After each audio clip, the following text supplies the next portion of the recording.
नमस्कार, आप देख रहे हैं हिंदी खबर। मैं हूं आपके साथ ऋतु भंडारी। एसआईआर को लेकर अब नया और बहुत बड़ा अपडेट सामने आया है। जो आंकड़े सामने आए हैं उनके मुताबिक आपको बताते चले कि उत्तर प्रदेश में अब तक 2,89,00,000 लोगों के नाम कट चुके हैं। सबसे ज्यादा नाम राजधानी लखनऊ और गाजियाबाद में कटे, यानी कि 30% नाम लखनऊ और गाजियाबाद से कटे हैं। वहीं एसआईआर में नाम जोड़ने की बात अगर की जाए तो पिछले 14 दिन में सिर्फ 2 लाख नए नाम जोड़े गए। उधर खबर यह भी सामने आ रही है कि एसआईआर प्रक्रिया में समय का एक्सटेंशन अब नहीं होगा। पहले उम्मीद जताई जा रही थी, लेकिन फिलहाल कोई एक्सटेंशन, कोई बढ़ावा नहीं दिया जाएगा। 26 दिसंबर की रात 12 बजे तक नाम फाइनल होने थे, जो कि अब पूरा हो चुका है। अब 31 तारीख को वोटर लिस्ट का फाइनल ड्राफ्ट आएगा और इसी बीच ये समझना भी बेहद जरूरी हो जाता है कि एसआईआर से पहले उत्तर प्रदेश में कितने वोटर हुआ करते थे और अब उनका क्या कुछ हाल है। एसआईआर से पहले उत्तर प्रदेश में 15 करोड़ 44 लाख मतदाता थे। एसआईआर के बाद 2 करोड़ 89 लाख वोटर्स के नाम कट गए। इधर समाजवादी पार्टी के राष्ट्रीय अध्यक्ष अखिलेश यादव ने एक दिलचस्प आंकड़ा दिया है। अखिलेश यादव ने ट्विटर पर लिखा है कि 2 करोड़ 89 लाख वोटरों के नाम कट चुके हैं, जिसमें 85 से 90% सीएम योगी आदित्यनाथ के अपने वोट कटे हैं।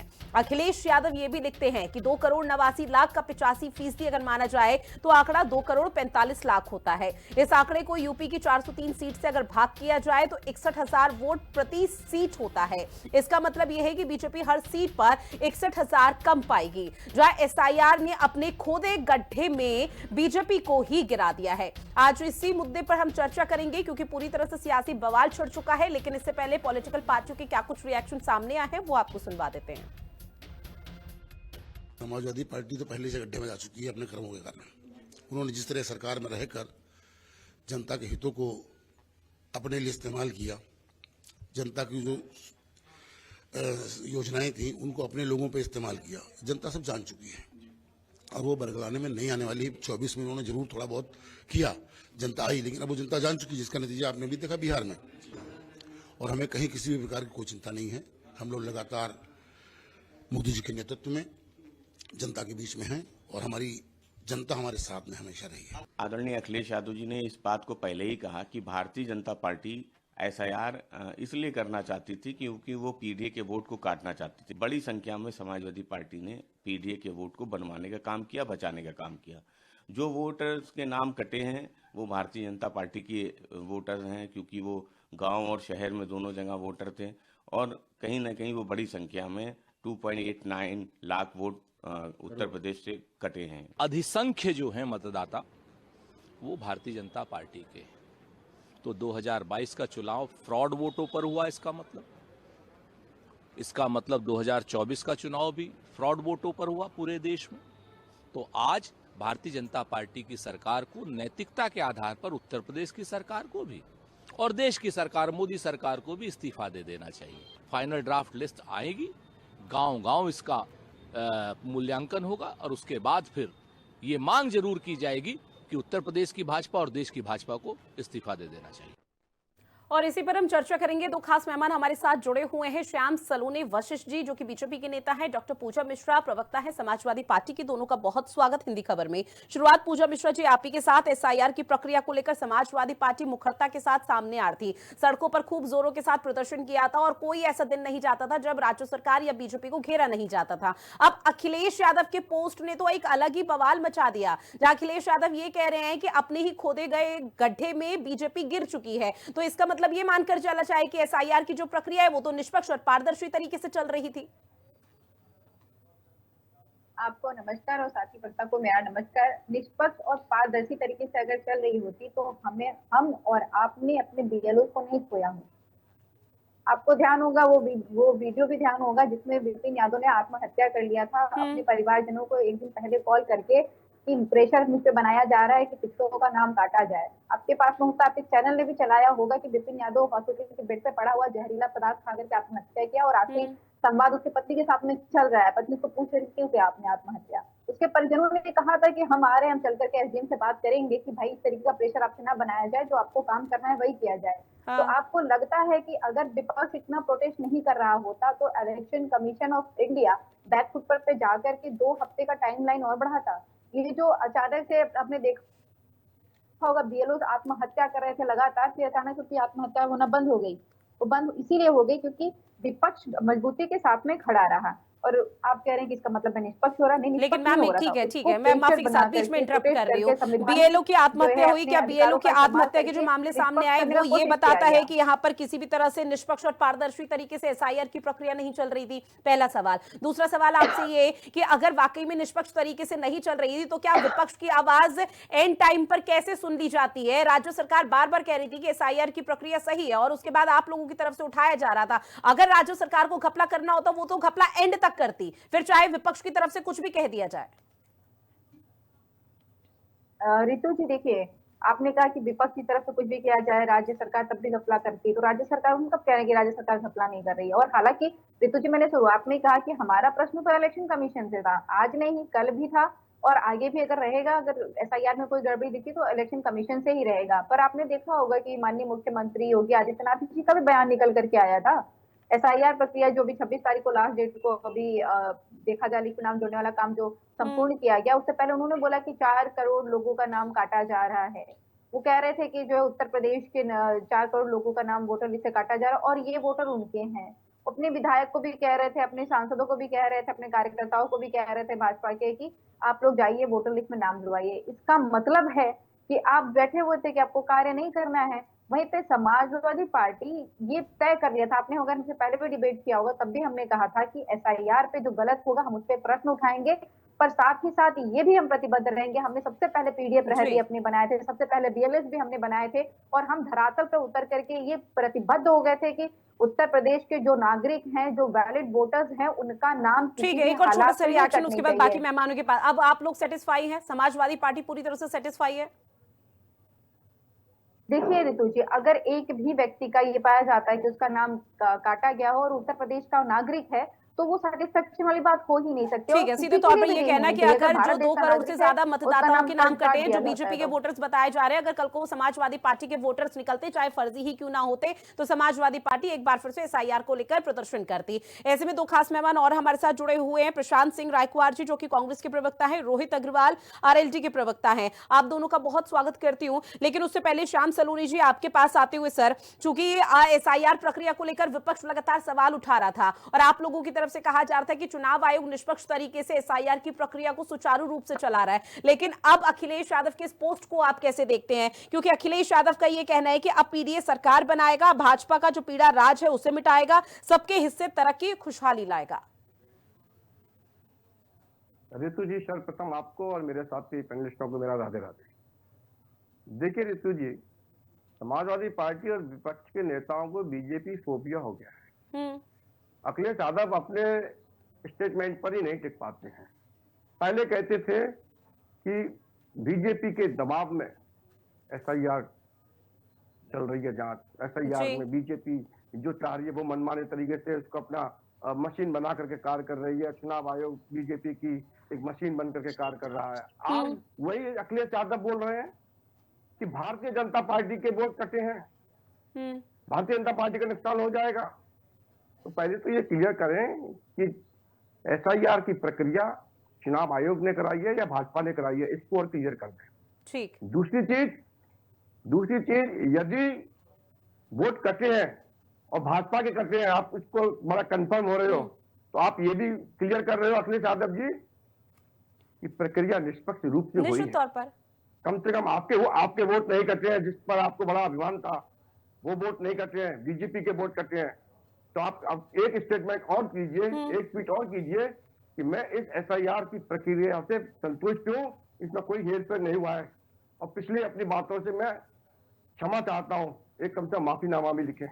ठीक। उनको देश की जनता से, भारतीय जनता पार्टी से और चुनाव आयोग से क्षमा मांगनी चाहिए। इसने हल्की बात करने की प्रक्रिया, जो इनको फोबिया हो गया, योगी फोबिया, आप देख लीजिए आज पूरा देश मोदी जी और योगी जी के नेतृत्व में किसी और के बारे में सोच ही नहीं रहा है।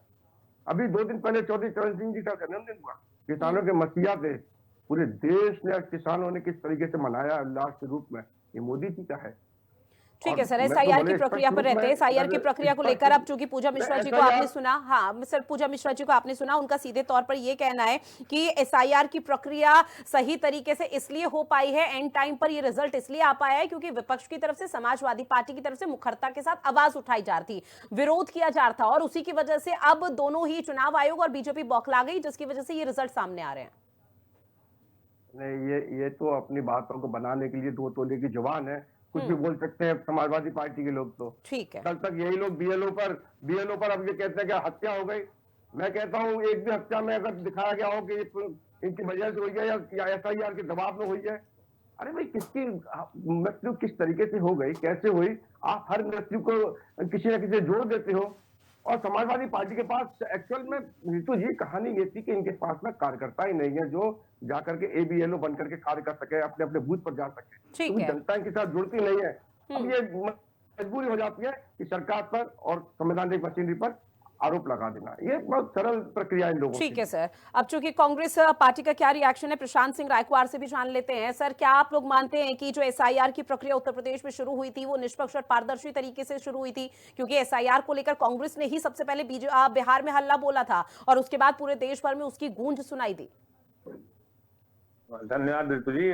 सभी पैनलिस्टों को मेरा प्रणाम और आपके दर्शकों को प्रकाश पर्व की शुभकामनाएं।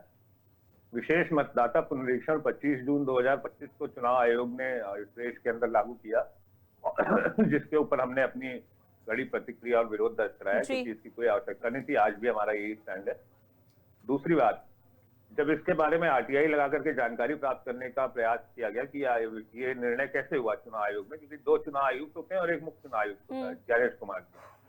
तो आज पब्लिक डोमेन में निकल के आया है कि दोनों चुनाव आयुक्तों ने इसकी फाइल पे साइन ही नहीं किया। ज्ञानेश कुमार जी ने अपने एकाधिकार से इसको लागू कर दिया। वो किससे आदेश ले रहे थे, बिहार चुनाव के संदर्भ में वो क्या करना चाह रहे थे, ये तो आज तक उन्होंने बताया नहीं। एक प्रेस कॉन्फ्रेंस की थी। खैर, जो इसका परिणति हुई ऋतु जी, वो ये हुई कि आपने देखा कि 26-27 बीएलओ की मृत्यु हुई, बिल्कुल ऐसे परिस्थितियों में जहां पे उन्होंने आरोप लगाया दबाव का, प्रशासनिक अक्षमता का और प्रशासनिक दबाव का कार्य के लिए और फॉर्म वितरण करने के लिए और टारगेट पूरा करने के लिए।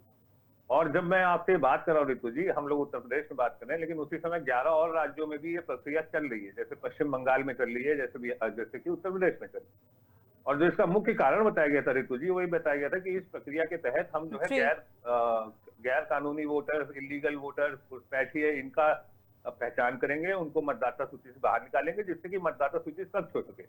तो मेरा सीधा सवाल, हमारी पार्टी का सवाल आज तक यही है कि 2024 में जो मतदाता सूची जिसके तहत लोकसभा चुनाव हुआ था, क्या उसमें घुसपैठिए थे? अगर थे तो चुनाव आयोग अपनी जिम्मेदारी स्वीकार करे। जैसे कि ये जो 3 करोड़ वोट जो अभी आप उत्तर प्रदेश के परिप्रेक्ष्य में बता रहे हो, तो क्या वो 2024 में उन्होंने वोट डाला था 3 करोड़ लोगों ने? तब तो पूरा चुनाव ही अवैध हो गया।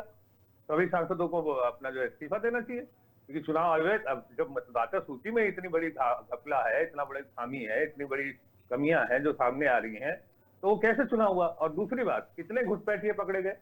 आज तक चुनाव आयोग ने कोई सूची जारी की? मैं आदरणीय श्याम जी बैठे हैं भाजपा के प्रवक्ता, उनसे पूछना चाहता हूँ। जैसे ही ये बातें की जाती है, वैसे भाजपा तुरंत ही डिफेंसिव होकर के बताने लगती है नहीं नहीं, चुनाव आयोग ने ऐसा कुछ नहीं किया था, हम चुनाव आयोग का बचाव करते हैं, घुसपैठिए हैं। अब आपका क्या रुख है? बंगाल के बारे में क्या रुख है कि वहां घुसपैठिए पकड़े जाएंगे कि नहीं पकड़े जाएंगे? जब वहां चुनाव की घोषणा होगी तो क्या वहां जाकर के आप ये बताएंगे कि कितने घुसपैठिए पकड़े गए, कितने गैर कानूनी वोटर्स निकाले गए? इन 2,89,00,000 वोटर्स में कितने घुसपैठिए हैं, ये चुनाव आयोग बताएगा, स्टेट इलेक्शन कमीशन बताएगा उत्तर प्रदेश का? तो ये सारे सवाल है ऋतु जी, जो अभी भी इस प्रक्रिया के ऊपर हैं, लगातार रहेंगे। और आगे आने वाले समय में जब मुख्य सूची आएगी, ड्राफ्ट सूची आएगी, उसका भी हम लोग सभी पार्टियां, ठीक है, लेकिन सवाल तो सर ये उठ रहा है ना, सवाल तो ये उठ रहा है कि जो अखिलेश यादव की तरफ से पोस्ट किया गया है, जिसमें ये बताया कि 2,89,00,000 सबसे ज्यादा जो बीजेपी के वोटर्स हैं उन्हीं का नाम हट गया, और ये कहा जा रहा है कि बीजेपी ने जो गड्ढा यहाँ पर खोदा था, उसी गड्ढे में अब वो गिर चुकी है। तो अब ऐसे में ये बताइए, हाँ, निष्पक्ष है आप लोगों की नजर में या नहीं? देखिए ऋतु जी, वो एक राष्ट्रीय अध्यक्ष है अपनी पार्टी के, और उनके कार्यकर्ता होंगे, उन्होंने उनको फीडबैक दिया होगा कि किसका वोट कटा, किसका नहीं कटा, किसके ज्यादा कट रहे हैं, अर्बन वोटर ज्यादा कट रहे हैं, रूरल वोटर ज्यादा कट रहे हैं, किन किन सेंटर्स में कट रहे हैं, किसी जाति विशेष का कट रहा है, वर्ग विशेष का कट रहा है, तो उसकी बेसिस पर उन्होंने बयान दिया। ठीक और वो है। जिम्मेदार व्यक्ति पूर्व मुख्यमंत्री रह चुके हैं, तो उनके बयान की भर्त्सना नहीं होनी चाहिए, उसकी ऐसी विवेचना नहीं होनी चाहिए, उसको उसी संदर्भ में देखना ठीक है, चाहिए। चाहे रही अच्छा हो बात या बुरा हो, रही- लेकिन हम लोग नहीं मानेंगे, सीधे तौर पर यह है, चाहे एसआईआर की प्रक्रिया निष्पक्ष तरीके से हो या ना हो। ऐसे में रोहित अग्रवाल जी आपके पास आते हो, क्या कुछ कहेंगे आप? ये देखिए, एक बात बिल्कुल साफ है कि वोटर लिस्ट शुद्ध होनी चाहिए। उसका नुकसान चाहे भारतीय जनता पार्टी को हो, एनडीए को हो या इंडिया गठबंधन को हो, वोटर लिस्ट शुद्ध होनी चाहिए, क्योंकि तभी लोकतंत्र संभव है। जैसा अभी कांग्रेस के प्रवक्ता कह रहे थे, पता नहीं कैसे एसआईआर हो गया। भाई, इनको पूछना चाहिए अपने नेता से। इनके नेता ही तो गली गली घूम रहे थे, बता रहे थे ब्राजील की मॉडल का 21 वोट है, तो उनको काटने के लिए ही एसआईआर की 25 प्रक्रिया वोट की है, गई। 25 जो वोट, एक एक व्यक्ति के 25 छह वोट। वोट थे, उनको काटने के लिए ही एसआईआर की प्रक्रिया की गई। और एसआईआर की प्रक्रिया हुई तो सबसे ज्यादा हाय हल्ला विपक्ष ने किया। अब तो विपक्ष कह रहा है कि भारतीय जनता पार्टी के 2.5 करोड़ से ज्यादा वोट कट गए हैं। तो अच्छी बात है, अगर भारतीय जनता पार्टी के 2.5 करोड़ से ज्यादा वोट कट गए हैं तो इनको जश्न मनाना चाहिए और 27 में लड्डू बांटने की तैयारी करनी चाहिए। परंतु एक बात और कही कांग्रेस के प्रवक्ता ने कि जी। 2024 का चुनाव तो रद्द हो जाना चाहिए। भाई, 46 सांसद तो आप ही के जीत के आए हैं उन 2.5 करोड़ फर्जी वोटरों से, तो बिल्कुल रद्द हो जाना चाहिए। बिल्कुल आपको मांग करनी चाहिए, जाइए चुनाव आयोग में, बिल्कुल सुप्रीम कोर्ट में जाइए कि भाई ये 46 सांसद आए हैं, इनके इस्तीफा दिलवाइए। भाई, ये कथनी और करनी में फर्क क्यों दिखाई पड़ता है? भाई, समझ में नहीं आता है कि आप चाहते क्या है। राहुल गांधी प्रेस कॉन्फ्रेंस कर करके बताते हैं कि डबल एंट्री है, ट्रिपल एंट्री है, 21 बार ब्राजील की मॉडल का नाम यहाँ पे दर्ज है। पर एसआईआर की प्रक्रिया उसी काम को हटाने के लिए जब होती है, तब कांग्रेस सबसे ज्यादा सीना पीटना शुरू करती है। तो स्थितियां साफ है कि इनकी कथनी और करनी में बहुत फर्क है। इनके पास मुद्दे बचे नहीं है ठीक। और जनता इनको निरंतर नकारती चली आ रही है। जिस तरीके से अभी बिहार में नकारा, उस तरीके से उत्तर प्रदेश में भी 27 के चुनाव में भी जनता इनको नकारेगी। और ये तो बहुत ही दुखद और बहुत ही चिंताजनक बात है कि अगर 2.5 करोड़ से ज्यादा मतदाता कट रहे हैं, तो इसका मतलब 2.5 करोड़ मतदाता उत्तर प्रदेश में फर्जी वोटिंग कर रहा था।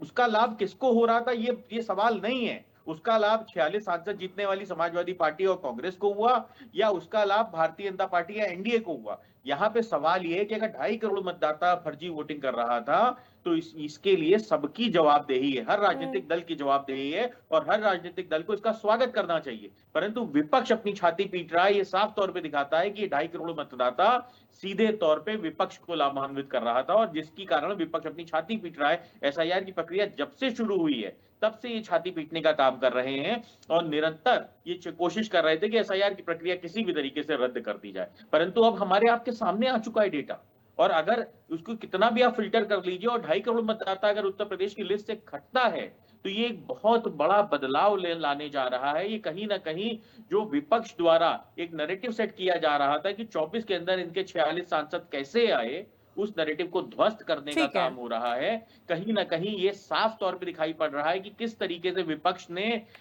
स्लीपर सेल्स को वोटर लिस्ट के अंदर बैठा रखा था, जो कि आज सामने खुल के आ चुके हैं। तो ये कहीं ना कहीं विपक्ष के लिए चिंताजनक है। और बात यहाँ पे चिंता विपक्ष के लिए है या सत्ता के लिए है जी। ही नहीं। मैं पुनः दोहराऊंगा कि वोटर लिस्ट शुद्ध होनी चाहिए, एक व्यक्ति को एक वोट का अधिकार होना चाहिए।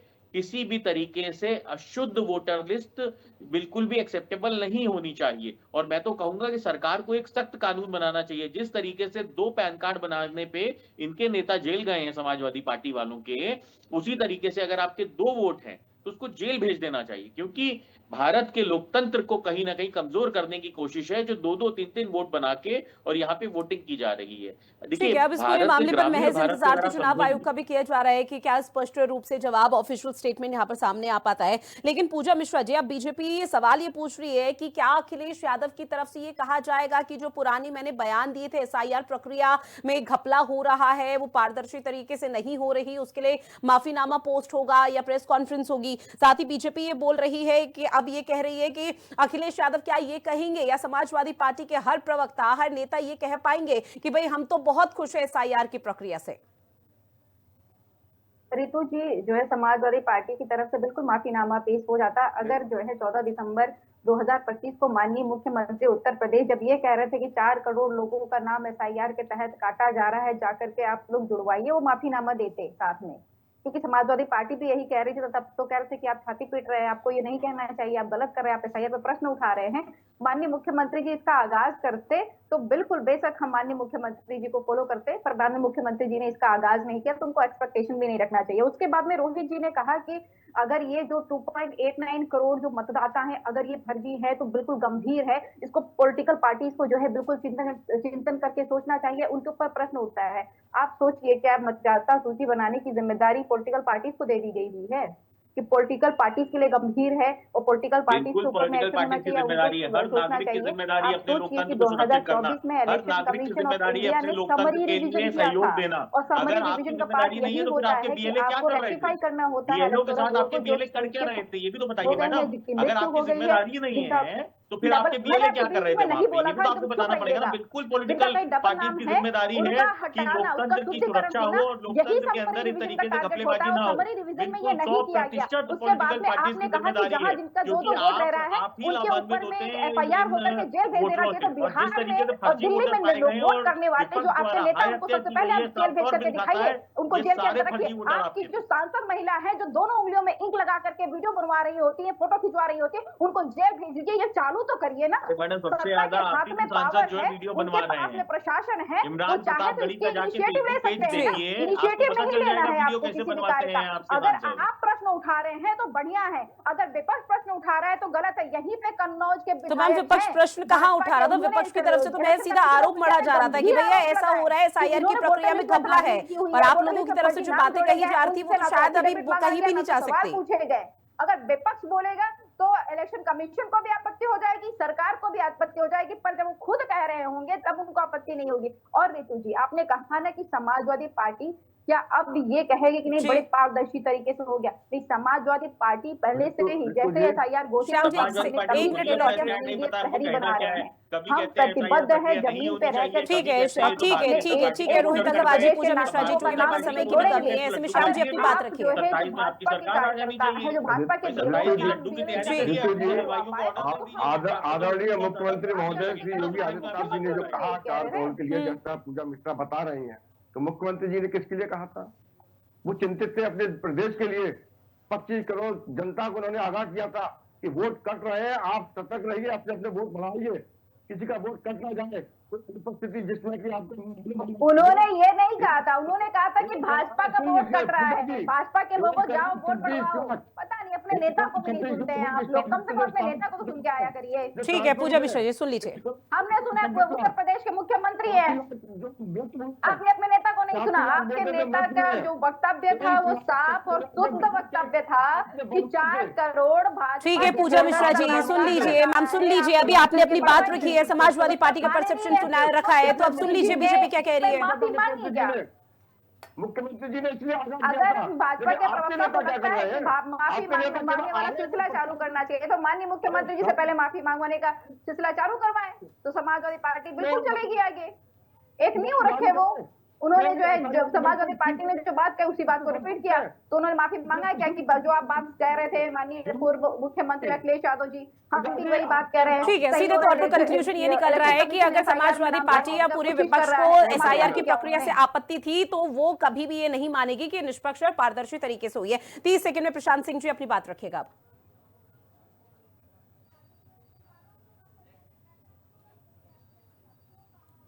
सर एक बार अनम्यूट कीजिए, फिर उसके बाद अपनी बात रखिए। अभी कुछ दिन पहले भारतीय जनता पार्टी की मीटिंग हुई जिसमें सभी विधायकों को आदेश दिया गया। ये बात यहाँ से निकल के आ रही है कि आप जाइए अपने अपने विधानसभा क्षेत्रों में और जो इस विशेष मतदाता पुनरीक्षण में वोट कट रहे हैं उनको देखिए, उनको जुड़वाइए। ये बात जो निकल के आ रही चर्चा की ना कि ये नुकसान कैसे हुआ भाजपा का, कैसे वो परेशान है, ये वहां से बात निकल के आ रही है। वही बात रोहित जी की बात का जवाब दे दो। चुनाव सूची होती है उसका बनाने का काम चुनाव आयोग का होता है, ना कि पॉलिटिकल पार्टी का। जो ठीक है, एसआईआर की प्रक्रिया को लेकर चुनाव आयोग से सवाल पूछे जा रहे थे, लेकिन पॉलिटिकल पार्टियां भी हस्तक्षेप कर रही थी और ऐसा नहीं था कि सिर्फ बीजेपी की तरफ से हस्तक्षेप किया जा रहा था। आप लोग भी सड़क पर उतरे थे और लगातार कई तरह की बातें कर रहे थे। बहरहाल आने वाले समय में अब इंतजार यही है कि चुनाव आयोग की तरफ से कब ऑफिशियल तौर पर वो आंकड़ा पेश किया जाता है और बाकी चीजें इस पूरे प्रक्रिया को लेकर रखी जाती है। चूंकि समय की कमी है, आप सभी मेहमान जुड़े और इस महत्वपूर्ण विषय पर चर्चा की है, उसके लिए आप सभी का बहुत शुक्रिया।